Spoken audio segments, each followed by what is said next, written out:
Saludamos al abogado Vicente Solano. Él es PhD, profesor universitario, experto en teoría política y derecho constitucional. Abogado Solano, quisiéramos conocer su punto de vista sobre las últimas decisiones de la Corte Constitucional, el paquete de reformas que buscaba redefinir aspectos claves del Estado ecuatoriano como iniciativas a través de varias leyes de la Presidencia de la República que iba desde la estructura legislativa hasta el control constitucional, ha sido parcialmente desmantelado por el máximo órgano constitucional. Quisiéramos conocer el alcance de sus decisiones. Querido Gustavo, muchísimas gracias por la invitación. Un gusto siempre poder compartir con ustedes. Sí, en efecto, la Corte Constitucional el día de ayer pues decidió emitir justamente los dictámenes sobre varias de las preguntas que se habían presentado por parte del Ejecutivo y la Asamblea Nacional en cuanto a, diríamos, pasar por el filtro y entender si efectivamente cuál es la vía, sobre todo, por la cual se debe modificar la Constitución. Yo creo que aquí hay que entender claramente, la Corte Constitucional no es que le está diciendo necesariamente un no al presidente, le está diciendo que la vía no es efectivamente la que está planteando, digamos, de manera correcta. O sea, aquí yo creo que hay que hacer una diferenciación, porque a veces se sintiera como que si la Corte se está oponiendo, diríamos así, en todas las posibilidades de reformar la Constitución o de modificar la Constitución al presidente de la República. Más bien el mensaje es claro, en el sentido de que lo que ha planteado la Corte Constitucional es que las preguntas que justamente se han planteado desde la Presidencia de la República no han sido bien hechas, no han sido bien realizadas y que algunas de ellas pues efectivamente no pueden ser, diríamos así, llevadas a cabo mediante la vía de la enmienda constitucional. Recordemos que hay tres vías constitucionales. La primera, que en este caso es la más fácil, diríamos así, o más laxa, que es la enmienda constitucional. La segunda, que es un poco más gravosa, que es la reforma parcial. Y la tercera, que es justamente el cambio constitucional, que implica la modificación total de la Constitución, o si ustedes quieren, una nueva Constitución. Entonces, esas son las tres vías que existen para modificar la Constitución. Ahora, lo que la Corte Constitucional ha dicho es que las vías que está planteando el presidente de la República no necesariamente son las adecuadas en cuanto a algunas de las preguntas. O sea, y la Corte Constitucional, en los tres dictámenes que ha planteado, la Corte ha resuelto que, por ejemplo, en el caso de la contratación laboral por horas en el sector turístico, dice sí procede, por ejemplo, por vía de enmienda, ¿no? En el segundo caso, sobre la reducción del número de asambleístas, obviamente diríamos así, según lo que había planteado el propio presidente, manteniendo ciertos criterios de representación territorial, sí es también posible mediante la vía de enmienda. Pero en cambio, por ejemplo, y algo que ya le habíamos en este caso comentado anteriormente, porque la Corte ya había señalado claramente, es que, por ejemplo, en el caso de la eliminación del Consejo de Participación Ciudadana y Control Social, eso no es por vía de enmienda, ¿no es cierto?, sino que en este caso sería por vía de reforma parcial. Pero eso ya lo había dicho anteriormente la Corte Constitucional en una anterior conformación. Igualmente, también señaló en este caso sobre la vía del juicio político a los jueces de la Corte Constitucional, señaló claramente que tampoco puede ser por vía de enmienda efectivamente, sino que en este caso, pues al ser temas que involucran obviamente al diseño institucional ecuatoriano, pues no podrían ser, no es un ajuste menor, sino que en ese sentido son un ajuste un poco más complejo. Entonces, me parece que en esa línea hay que leer, obviamente, el dictamen, además de los otros temas que en este caso se plantean en otros dictámenes, como por ejemplo el tema de la viabilidad justamente de los casinos, justamente en ese sentido, obviamente, tampoco se ha logrado emitir, digamos, una claridad sobre justamente la claridad de las preguntas. La pregunta efectivamente no tiene claridad, hay varias limitaciones en cuanto a cómo se configura, diríamos así, esa pregunta, no hay una libertad al elector y efectivamente también lo mismo con la pregunta sobre, en este caso, la cuestión de la castración química, que también efectivamente no cumple con algunos de estos parámetros y la Corte obviamente concluyó que tampoco es idónea por cuanto efectivamente no permite o no es idónea para evitar la reincidencia, por ejemplo, en estos temas de la cuestión de violación, por Bien, ejemplo. Entonces, en esa yo línea, me quisiera, parece quisiera preguntarle a usted en términos generales, ante estas decisiones de la Corte, si es que constituye esto un llamado a rigurosidad constitucional, a un gobierno que intenta presentarse como reformista y pragmático. Estimado Gustavo, lo primero que hace un llamado, yo creo que la Corte Constitucional, y hay partes de la sentencia en la que dice claramente, ¿no? Esto no es un problema de conveniencia política, le dice claramente al presidente y a la Asamblea Nacional. Es un tema que afecta al sistema jurídico y obviamente también a todo lo que implica la administración de justicia y en general, ¿no es cierto?, al ordenamiento jurídico ecuatoriano. Entonces, por lo tanto, una propuesta o propuestas de reforma a la Constitución tienen que ser justamente justificadas de una manera en la cual efectivamente puedan realizarse de la manera más idónea. Y obviamente me parece que en esa línea, además, en las dos últimas preguntas que planteaba anteriormente, incluso no hay realmente técnica en la construcción de las preguntas. Le está diciendo también la Corte, obviamente, y al equipo jurídico de presidencia también, le está diciendo, oigan, al menos planteen bien las preguntas. Les está diciendo, oigan, por favor, hagan bien las preguntas, no sean malitos. Porque en realidad, si usted ve en ese caso, pues las preguntas no están bien realizadas. Yo creo que hay dos elementos, ¿no? Por un lado, justamente el principal y el más sustantivo que tiene que ver que la Corte Constitucional, como digo, hace un análisis profundo sobre cómo se podrían dar estas reformas, obviamente, no está diciendo, no es que no se puedan hacer nunca, lo que está diciendo es que estas no son las vías adecuadas. Y para eso, obviamente, el presidente de la República tenía incluso ya algunos dictámenes anteriores de la Corte Constitucional. Yo creo que hay que tener mucha sapiencia en ese sentido y mucho conocimiento, porque lamentablemente, me digo, el equipo jurídico de la presidencia parece que no tiene conocimiento en derecho constitucional en esa parte. Y segundo, inclusive, más allá de las cuestiones sustantivas, en las cuestiones un poco más, digamos, que seríamos de técnica, incluso en la formulación de preguntas, también la Corte le dice, oiga, es que estas preguntas evidentemente, por ejemplo, son prácticamente sugestivas, ¿no? En este sentido, no garantizan la libertad del elector, ¿no? Porque lo que le plantea, por ejemplo, es que usted está a favor de abrir los casinos y con eso vamos a ayudar, por ejemplo, lo que decíamos, en parte o en ese porcentaje justamente de reforma para los establecimientos, en este caso, destinados a la lucha contra la desnutrición infantil. Entonces, claro, si uno le hace una pregunta de ese tipo, yo creo que todos podríamos estar de acuerdo en esa línea. Entonces, claro, evidentemente, yo creo que ahí, Gustavo, entonces la Corte Constitucional hace con mucha mesura una reflexión al presidente de la República en estos dictámenes, señalando que Esta efectivamente, pues, reflexión tiene alcances, genera un precedente, genera quizá sugerencias claras para el Ejecutivo, incluso jurisprudencia en lo que debe ser el estilo de legislar por parte del Ejecutivo, el presidente de la República, que nadie lo discute, es un colegislador. sí, en efecto, y estimado Gustavo, el tema es que yo digo, el Ejecutivo viene cometiendo errores tras errores. En los días anteriores usted y muchos de los ecuatorianos vimos la comparecencia, en este caso de los justamente legitimados pasivos, en este caso porque se demandaba la inconstitucionalidad de varias leyes, y obviamente veíamos cómo el equipo de presidencia y el equipo de la Asamblea Nacional realmente no tienen la suficiencia técnica, no tienen la capacidad, no tienen los conocimientos para defender incluso lo que efectivamente se ha planteado desde la Presidencia de la República y desde la Asamblea Nacional.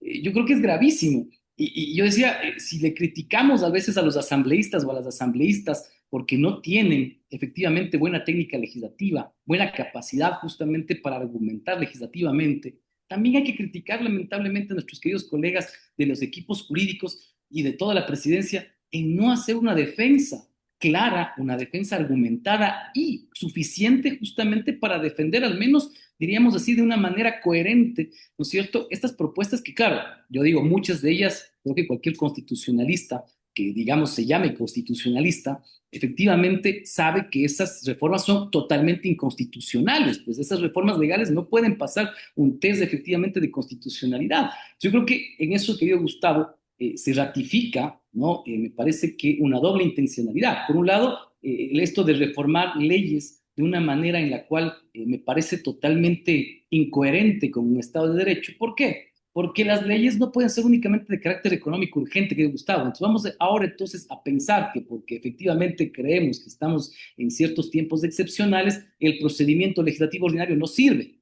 Querido Gustavo, no. Se tiene que legislar mediante el procedimiento legislativo ordinario y única y exclusivamente en ciertos temas, efectivamente el presidente puede enviar proyectos económicos urgentes y no lo está haciendo. Pues claro, es una intencionalidad un poco de desgastar a la imagen de la Corte Constitucional, como ya lo hemos visto anteriormente, con las marchas incluso que se han hecho para presionar a los jueces de la Corte Constitucional, pero la Corte creo que muy mesuradamente le ha dicho en pocas, mire, Sí van a aprobar algunas preguntas, porque además se aprobaron las preguntas justamente sobre el tema de la eliminación del fondo partidario, el tema de la eliminación, perdón, la reducción del número de asambleístas, obviamente lo de las bases extranjeras que ya estaba básicamente, diríamos, resuelto por parte de la Asamblea. Entonces, lo otro es que obviamente tendrán que buscar, si quieren hacer las otras reformas, tienen que ir por vía de reforma parcial. Le está diciendo, oiga, por ejemplo, el tema de la eliminación del Consejo de Participación tiene que ir por reforma parcial. Ahora, la cuestión, querido Gustavo, es, ¿tiene el tiempo el presidente para lograr hacerlo eso hasta diciembre o enero? Yo lo veo prácticamente muy difícil, si no imposible, porque incluso hay plazos que establece la propia Constitución sobre el tratamiento de ese debate legislativo. Entonces yo creo que ahí efectivamente el gobierno nacional, como digo, ha encontrado una Corte Constitucional que de forma muy mesurada, me parece, ha dicho el presidente que no en algunas cosas y en otras ha dicho, bueno, es posible, es viable, pero ahora inclusive en ese sentido habrá que ver la segunda parte, porque el tema es que algunas preguntas sí efectivamente han pasado el control de constitucionalidad. La cuestión es que ahora, si se plantea mantener el referéndum, es qué va a pasar en esa consulta probablemente que se va a realizar en los próximos meses. De alguna manera se define mejor, queda más claro un límite institucional a iniciativas que alterarían eventualmente la estructura del Estado o vulnerarían principios fundamentales.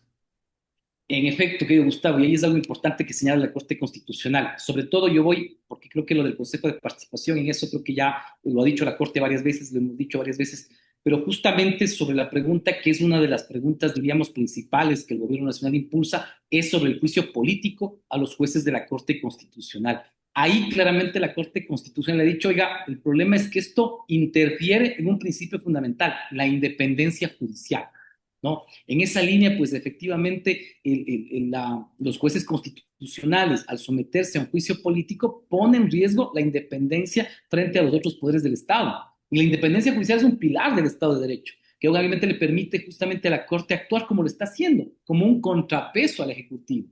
Evidentemente, altera el equilibrio de funciones, porque la Corte es garante supremo de la Constitución, ¿sí? Y si queda bajo el control político de la Asamblea, se rompe el sistema de pesos y contrapesos, que siempre lo hemos discutido y que en mi libro le he dicho varias veces, es un tema que está igual en cierto desbalance a veces, pero obviamente el someter justamente a los jueces constitucionales a ese control político por parte de la Asamblea desequilibra totalmente el sistema de pesos y contrapesos. Y obviamente en esa línea afecta la esencia de un Estado constitucional. Obviamente al debilitar al principal órgano que defiende la supremacía de la Constitución frente a cualquier otro poder, estimado Gustavo. Entonces, por lo tanto, no es una cuestión simplemente de enmienda. Este tipo de cambio obviamente implica un cambio en el diseño institucional. Entonces, por lo tanto, pues no puede ser posible y viable pues, que el presidente de la República plantee eso, porque efectivamente eso sería correr el riesgo, ¿no? De poner justamente a la Constitución, diríamos, en un proceso de desconstitucionalización y obviamente en no garantizar un Estado constitucional, querido Gustavo. Ahora, la Corte no toca, por lo menos por ahora, el tema que fue muy debatido, que fue además argumentado a través de la serie de demandas que se puso ante la propia Corte sobre el tema de unidad de materia. ¿Qué precedentes quedan en ese sentido? Querido Gustavo, en ese sentido, lo primero que hay que señalar es que cuando hablamos de las reformas, por ejemplo, legales, ¿no? Yo creo que todavía hay que esperar, ¿no? Yo quedaría atento a ver cuál es la decisión. Yo creo que en ese sentido, las audiencias que tuvimos la anterior semana lo que muestran es la preocupación de la Corte en temas puntuales, muy específicos. Y yo creo que obviamente, inclusive, digamos, en ciertas cosas, si es que la Corte piensa en saltarse el tema de la unidad de materia, que no creo que lo haga, o al menos yo espero que no lo haga, ¿no? Sin embargo, digamos, hay otros temas también que son justamente relevantes. El tema del carácter económico urgente, aunque el presidente es el que define eso, la Corte sí puede entrar a evaluar y decir, oiga, bueno, pero ¿por qué usted lo califica de económico urgente? Porque hay temas, efectivamente, que no, o sea, temas, digamos, que no tienen nada que ver con la cuestión de económico urgente, que tienen, digamos así, ningún tipo de materia específica económica y que sin embargo dicen son proyectos de carácter económico urgente, que Gustavo. Entonces, yo creo que la Corte ha tratado más bien de lograr recibir la mayor información posible sobre cómo justifica el Ejecutivo algunos de estos elementos. Pero como usted lo vio, estimado Gustavo, lamentablemente yo creo que los abogados de la Presidencia de la República no lo pudieron hacer correctamente.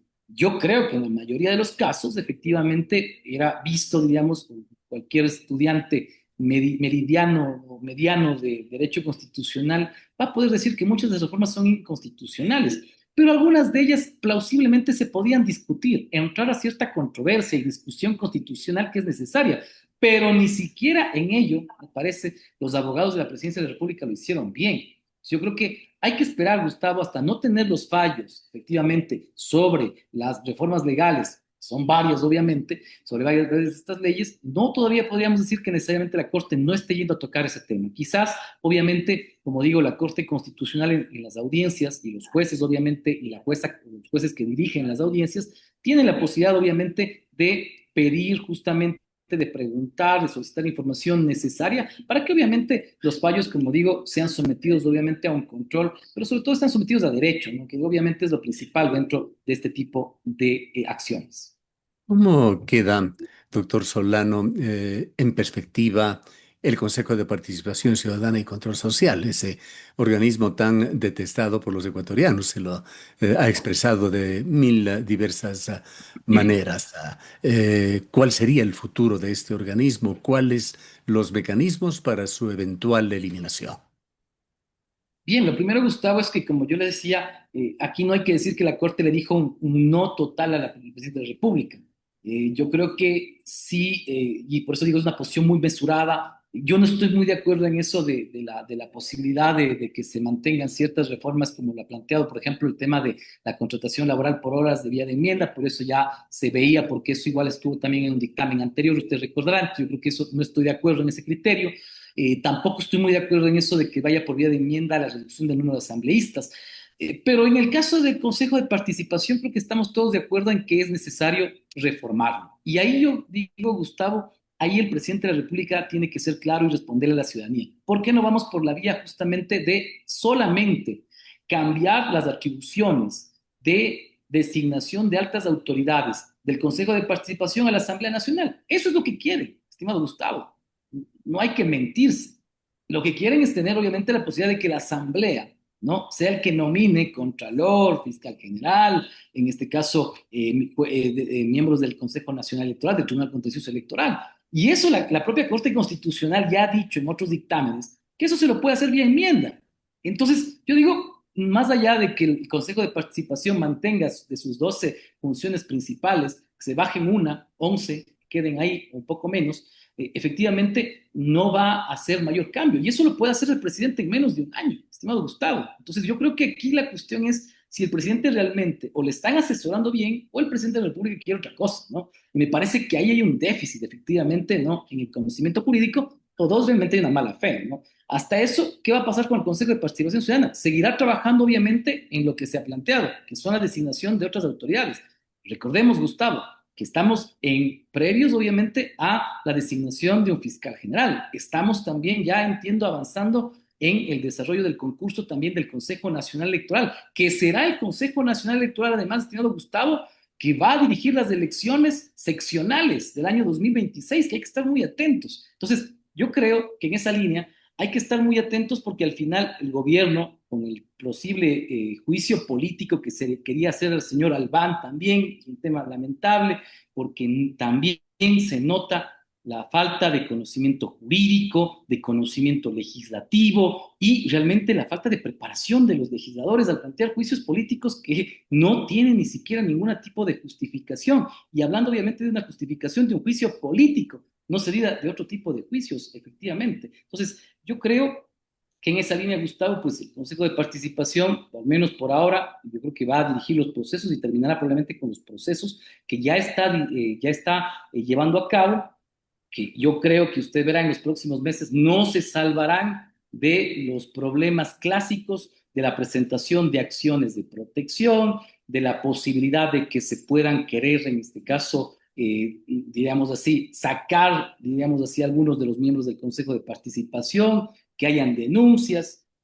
Hay varios temas que quedan todavía pendientes. Usted sabe, el Consejo de Participación, como digo, no es santo de la devoción, creo que de nadie, pero en efecto va a ser el que va a nombrar a estas autoridades, por lo menos Bien. hasta en los próximos meses. Para finalizar, doctor Solano, con lo que ha sucedido ¿Con qué óptica mira usted ese quinto proyecto de ley económico urgente, la ley para el fortalecimiento crediticio, que se lo está tratando recién en la legislatura? Y también le preguntamos si seguirá marcando la tónica legislativa, el estilo de la Presidencia de la República de hacerlo a través de proyectos de ley económico urgentes. Bien, que Gustavo, bueno, lo primero es que, bueno, al menos diríamos, ahí tiene un componente económico, diríamos así, entre comillas, ¿no? Yo creo que ahí al menos eso tiene. Sin embargo, como habíamos indicado, lamentablemente es parte ya del funcionamiento de cómo se intenta deliberar y discutir en la Asamblea Nacional. ¿Qué quiero decir? Es un problema ya como el Ejecutivo y la propia Asamblea quiere tratar la deliberación democrática. A mí me parece que ahí es claro que no quieren abrir la deliberación democrática. ¿Para qué está el procedimiento legislativo ordinario? Yo creo que el tema crediticio es un tema que sí puede esperarse un poco de tiempo y que puede tener y pasar por el procedimiento legislativo ordinario. No es necesario, en este caso, pasarlo al económico urgente. Entonces, a mí lo que me parece es que tratamos de legislar vía decretos ejecutivos. Entonces, eso es lo que busca el presidente de la República, ¿no? Entonces, que no haya discusión en la Asamblea. Y vea, yo en eso, Gustavo, yo soy muy crítico. A pesar de que la Asamblea tiene una cantidad de asambleístas que, con mucho respeto, la mayoría no tiene idea de lo que está haciendo probablemente en la Asamblea Nacional, pero más allá de eso, es el órgano que debe discutir, que debe deliberar, que debe en este caso, pues, proponer, que debe en este caso enmendar, que debe justamente presentar las objeciones frente a cualquier proyecto. Que Pero debe si es parlamentar, diría. económico, claro, pero si es un proyecto económico urgente, estimado Gustavo, estamos hablando que tienen 30 días para discutirlo. Yo no creo que la deliberación democrática pueda sentarse que en 30 días se pueda discutir de buena forma, estimado Gustavo. Solo lo que estamos haciendo es legislar vía decreto ejecutivo prácticamente. Entonces, eso me parece gravísimo, porque lo que está haciendo es aminorando, depotenciando a la función legislativa y a la propia Asamblea Nacional. Yo creo que si la Asamblea Nacional tuviera una posición coherente, democrática, deliberativa, debería decirle al presidente, no, esto yo creo que podemos discutirlo efectivamente mediante un procedimiento legislativo ordinario. Y yo iría a una votación y diría, no, no podemos en este caso aprobar ese proyecto y efectivamente mándelo por la vía legislativa ordinaria. Para algo, digamos, la Asamblea Nacional, su principal justamente atribución es legislar, pero también fiscalizar, ¿no? En esa línea, ¿no? Bien, le agradecemos mucho por habernos acompañado. Muchas gracias, querido Gustavo. Declaraciones del abogado Vicente Solano, el PhD, académico de la Universidad Salesiana, experto en teoría política y derecho constitucional.